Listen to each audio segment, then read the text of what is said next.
तो अब जब आप मांग को रगड़ते हैं तो उसमें हीट प्रोड्यूस होता है। जब मेटेलिक वायर में आप इलेक्ट्रिसिटी पास करते हैं तो उसमें हीट प्रोड्यूस होता है, और जब आप कोल को बर्न करते हैं तो इसमें हीट प्रोड्यूस होता है। तो ऐसा क्यों होता है? क्योंकि ये जो हीट आप वर्ड सुन रहे हैं वो या तो वर्क करने से होता है या तो एनर्जी पास करने से होता है। तो चलिए आज स्टूल पर आ जाए हीट पे। तो अगर आप हीट का एक प्रॉपर डेफिनेशन अगर समझें तो ये आप पीछे मेरे देख सकते हैं कि हीट का एक प्रॉपर डेफिनेशन है, heat is the internal energy of the molecules constituting a body, it flows from a hot body to a cold body. तो ये हुआ कुछ हीट का डेफिनेशन।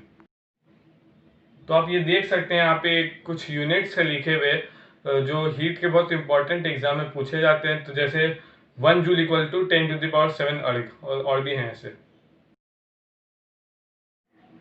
तो आप ये देखे होंगे कि जब भी आप कोई भी सब्सटेंस को जब आप कूल करते हैं तो वो एक्सपैंड होता है, मतलब फैल जाता है। तो ये जब जो फैलने का प्रक्रिया है या जो प्रोसेस है उसको हम कहते हैं thermal expansion of any substance. और आप वाटर के केस में देखेंगे, जब आप वाटर को कूल करते हैं 4 degree celsius to 0 degree celsius तो वो एक्सपैंड करता है।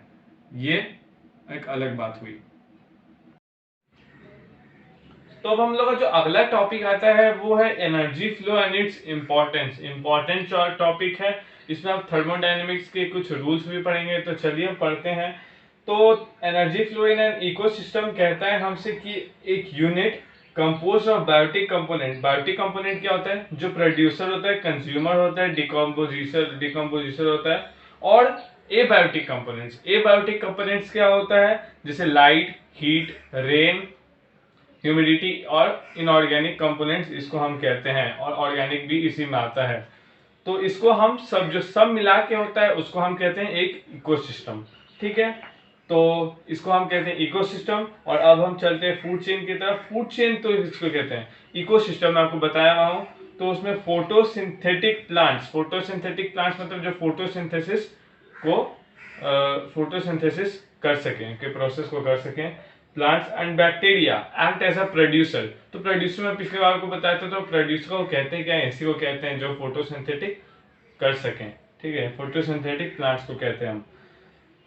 और the food synthesized by the producer is utilized by primary consumer such as krill. Krill एक इंसेक्ट है। ठीक है, तो इसको ऐसे पूछेगा तो नहीं कि क्रिल क्या है, पर आप जान सकते हैं। द प्राइमरी कंज्यूमर मतलब कंज्यूम जो करता है, मतलब जो ईट करता है। Such as the secondary consumer are eaten by the secondary consumer. Primary consumer को सेकेंडरी कंज्यूमर खाता है। ये जो एक डायग्राम है आप इससे समझ जाएंगे, मैं इसको बाद में भी आपको दिखाऊंगा। ठीक है, सच एज स्मॉल फिश हम इसको कहते हैं, एक पैटर्न है, इससे आप समझ जाएंगे। तो और स्मॉल फिश को लार्ज फिश खाता है। तो ये जो फूड चेन होता है इसी को हम कहते हैं फूड चेन। ठीक है, एक चेन होता है इसको, जो एक एक करके स्मॉल से लेके लार्ज, लार्ज से लेके सबसे बड़ा लार्ज फिश तक या मैन तक भी अब हो सकता है। और वो जो चेन है खाने का उसको हम कहते हैं फूड चेन। ठीक है, तो चलिए अब आगे की तरफ बढ़ते हैं। दोस्तों हम लोग अब लास्ट टॉपिक आ गया जो है ग्रीन हाउस इफेक्ट और ग्लोबल वार्मिंग। तो ग्रीन हाउस इफेक्ट की ओर हम बढ़ते हैं। पहला जो हम लोग टॉपिक है इस लास्ट टॉपिक में, तो ग्रीन हाउस इफेक्ट आप पहले भी पढ़े होंगे, बहुत पहले से आप पढ़ रहे हैं क्लास 2 या 3 से। तो वापस मैं आपको लेकिन बता देता हूँ, इस बार थोड़ा सा लंबा डेफिनेशन है पर आसानी से आप समझ जाएंगे, तो आप अपने वे में लिख पाएंगे। तो ये it is the process of warming of the planets surface and its lower atmosphere by absorption of infrared radiation of long wavelength emitted out from the surface of planet by greenhouse gases that include water vapor, carbon dioxide, methane, nitrogen oxide, ozone, chlorofluorocarbon, CFCs etcetera. तो इसका मतलब ये हुआ कि अर्थ का जो surface है वो वार्म हो जाता है, गर्म हो जाता है। किसकी वजह से? Green house gases. अब ये ग्रीन हाउस गैसेस क्या होते हैं? जैसे carbon monoxide, carbon dioxide, methane, chlorofluorocarbon. और ये हमारे सरफेस, अर्थ के सरफेस को वार्म कर देता है, जो बहुत खराब है, इससे पॉल्यूशन बहुत ज्यादा हो सकते हैं। तो ये हुआ ग्रीन हाउस इफेक्ट। अब हम ग्लोबल वार्मिंग की तरफ बढ़ते हैं। ये वार्निंग भी दे रहे हैं हमें, इसलिए इसका नाम ग्लोबल वार्मिंग है।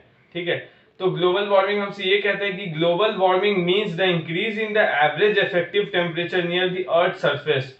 मतलब इसका मतलब ये है कि अर्थ का जो सरफेस है उसका हर टेम्परेचर जो उसका हर साल का टेम्परेचर एवरेज टेम्परेचर वो बढ़ते जा रहा है, बढ़ते जा रहा है। इसलिए आइस जो जमे होते हैं वो धीरे धीरे पिघल रहे हैं।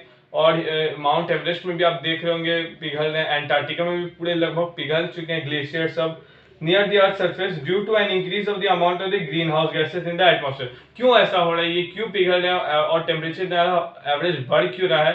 क्योंकि ग्रीन हाउस गैसेज जो मैं आपको पहले बताया हुआ हूँ उसकी वजह उसके इंक्रीज होने की वजह से ग्लोबल वार्मिंग आ रहा है। तो ग्रीन हाउस इफेक्ट कम करिए, ग्लोबल वार्मिंग को भी घटाइए। तो ये कोई पढ़ाई नहीं, या मैं आपको मैसेज भी दे रहा हूँ। तो चलिए आज का टॉपिक यहीं पे खत्म होता है। अगर आपको ये वीडियो पसंद आए, बहुत मेहनत लगा है, प्लीज लाइक कर दीजिए, आपके मोटिवेशन हमको मिलेगी आपके लिए एक लाइक से। और सब्सक्राइब नहीं करें तो सब्सक्राइब कर दीजिए, क्योंकि सब्सक्राइब के पैसे नहीं लगते हैं।